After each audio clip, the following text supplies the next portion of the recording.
Series शुरू होने से पहले रोहित शर्मा से पूछा गया था कि रोहित भाई, वो जो बांग्लादेश के कैप्टन है ना शांतो, वो कह रहे हैं कि पाकिस्तान को 2 मैच हराया है, इंडिया को भी दोनों मैच हराएंगे। तो उन्होंने कहा कि अबे यार, सबको इंडिया को हराना है।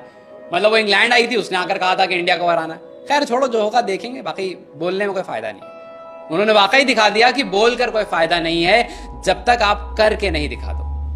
इंडिया ने 18th कंसेक्यूटिव टेस्ट सीरीज अपने घर पर जीती है और ये 11 साल का डोमिनेंस अगर कंटिन्यू हो रहा है तो उसमें सिर्फ और सिर्फ एक कप्तान का नाम है और वो है रोहित शर्मा। हाल फिलहाल में रोहित शर्मा ने अपने फिटनेस को लेकर स्टेटमेंट दी थी। वहां पर लोगों ने कह दिया था कि यार, बातें तो कोई भी कर लेता है। फिर हमने उनको फील्ड में देख लिया। फिर उसके बाद रोहित शर्मा के बारे में बात हुई कि यार, एक जबरदस्त कैप्टन है और वो जिस तरह से टीम को लेकर के टीम को कैरी करता है वो एक्सेप्शनल है। ओडीआईज, T20 सब में दिखाया उसने। और हमने देख भी लिया कि टेस्ट क्रिकेट में जब आपको एक अलग टेम्पलेट से बल्लेबाजी करनी थी, तब आप आए और जो मैच ड्रॉ की तरफ जा रहा था उसको आपने बिल्कुल चेंज कर दिया। अश्विन ने इस बारे में बात भी की। अश्विन ने कहा कि जब कप्तान खुद जो बोल रहा है वो कर रहा है, जब कप्तान खुद पहली बॉल से 6 लगा रहा है, तो जाहिर सी बात है आपको लगेगा कि नहीं यार, जिस तरह की बात हुई, जिस तरह की प्लानिंग हुई है, उसको कप्तान सीरियसली ले रहा है। और आप कह सकते हो कि हाँ, ये जैज बॉल है।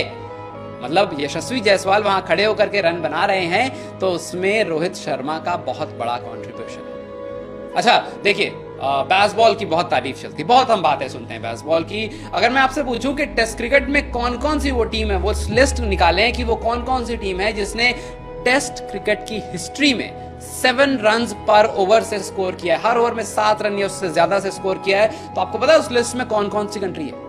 चलो मैं बताता हूं। उस लिस्ट में सबसे पहला नाम है इंडिया का और एंड ऑफ द लिस्ट, जी हाँ, इंडिया के अलावा कोई दूसरी ऐसी कंट्री नहीं है जिन्होंने टेस्ट क्रिकेट में 7 रन पर ओवर के हिसाब से या उससे ज्यादा से बल्लेबाजी की हो। तो ये बेसबॉल क्या है? मतलब यार, हमने एक दिन खेला और उनसे बहुत बेहतर खेल लिया, तो शायद अब हम उसके बारे में कम बात करें तो ज्यादा बेहतर है। अगर इस रिकॉर्ड को वो तोड़ देते तो ठीक है। 50 सबसे तेज, 100 सबसे तेज, 200 सबसे तेज, और ये टेम्पलेट हमारे ऊपर था।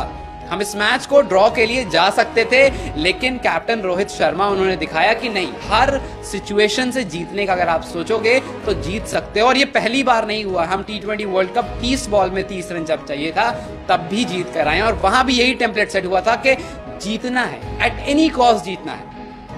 हाल फिलहाल में उनसे पूछा गया था एक पॉडकास्ट में, तो उन्होंने कहा था कि हमारा काम मैचेस जीतना है। उन्होंने ये नहीं कहा था कि हमारा काम मैचेस खेलना है। And that is what winning mindset is. जब आपको पता होता है कि भाई हमें जीतना है।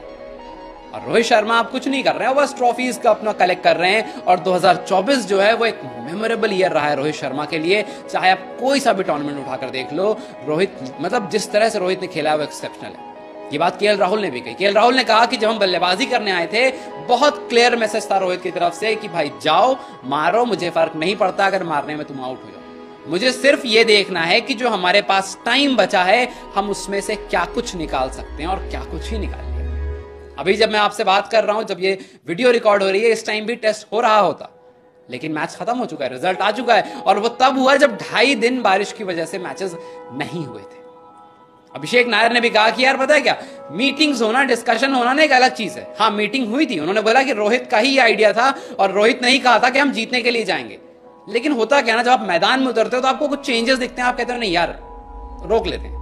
उन्होंने कहा कि ड्रेसिंग रूम में बात करना और जाकर के वहां उसको प्रूव करना, उसमें आसमान जमीन का फर्क होता है। लेकिन रोहित ने जब ड्रेसिंग रूम में हम सब से बात की और उसके बाद जब पहली बॉल पर 6 लगाया, तो हमने कहा कि नहीं यार, ये अलग बंदा है।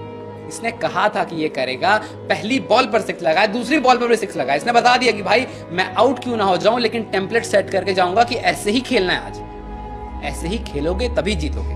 और हम जीतने के लिए खेल रहे हैं, ड्रॉ के लिए नहीं, और हम जीत गए। तो उन्होंने कहा कि जो जायसवाल और रोहित शर्मा ने एग्रेसिव क्रिकेट खेली, वही एग्जाम्पल सेट हुआ। और उसके बाद जितने बल्लेबाज आए, सबने कहा कि नहीं यार, ऐसे ही खेलेंगे। सबको दिख गया कि ये पॉसिबल है। अगर 3 ओवर में 50 रन आप टेस्ट क्रिकेट में लगा दो तो बिल्कुल पॉसिबल है यार। आ रही होगी वो टीम पाकिस्तान को अपने घर में हरा करके और सालों पुराना रिकॉर्ड तोड़ करके, लेकिन जब वो ये टेम्पलेट देखती है तो फिर वो भी सोचने लग जाती है, यार हमने तो ये सोचा ही नहीं था। हमने तो ये सोचा था कि भाई 1.5 दिन बच रहे हैं, मैच ड्रॉ हो जाएगा, खत्म करके घर चलेंगे, 1-0 से मैच हो जाएगा, कम से कम 2-0 तो नहीं हुआ। लेकिन रोहित शर्मा की प्लानिंग, वो कहते हैं ना कि मूवीज में अक्सर आप ये डायलॉग सुनते हो कि यार जहां तुम सोचना बंद कर देते हो, वहां हम सोचना शुरू करते हैं। एग्जैक्टली रोहित शर्मा ये करते हैं। बांग्लादेश ने सोचा होगा मैच ड्रॉ हो जाएगा, रोहित शर्मा ने बोला नहीं अभी तो मैच शुरू हुआ है, 2.5 दिन खराब हो गए तो क्या हुआ, प्लान ऐसा बनाऊंगा कि मुझे नहीं चाहिए दूसरा दिन, मुझे नहीं चाहिए तीसरा दिन, चौथे दिन भी मैच हो रहा होगा, तब भी रिजल्ट हमारे फेवर में आएगा। और इस वजह से कानपुर टेस्ट एक एक्सेप्शनल टेस्ट हो गया है, हिस्टोरिकल टेस्ट हो गया है कि जहां पर मैच सिर्फ और सिर्फ ड्रॉ होने की पॉसिबिलिटीज थी टाइम को लेकर। ऐसा नहीं कि किसी बल्लेबाज ने आकर के बहुत लंबी इनिंग खेल दी, नहीं, वहां पर सिर्फ प्लानिंग आपको बचा सकती थी और प्लानिंग ने आपको बचाया भी और जिताया भी। कैप्टन रोहित शर्मा ने जिस तरह से 45 ओवर रहते इस मैच को जीत लिया है, जिस तरह से 173 ओवर्स में कानपुर टेस्ट खत्म कर दिया है, तब जब 2.5 दिन खराब हो गए थे तो आपको अगली बार कभी भी कप्तानों की लिस्ट बनानी हो जहां पर दिमाग वाला कप्तान और इंटेंट वाला कप्तान लिखना हो, तो शायद आप भी उसमें पहला नाम रोहित शर्मा का ही लिखेंगे। या अगर कोई और नाम आपके दिमाग में आता है तो मुझे बता दें। मैं आपसे सवाल करता हुआ जा रहा हूं कि 3 ऐसे कप्तान जो आपको लगता है कि इंटेंटफुल है, फुल ऑफ इंटेंट है, उनका नाम मुझे कमेंट्स में बताएं। एंड लेट्स सी कितने लोग रोहित शर्मा को इसमें रखते हैं।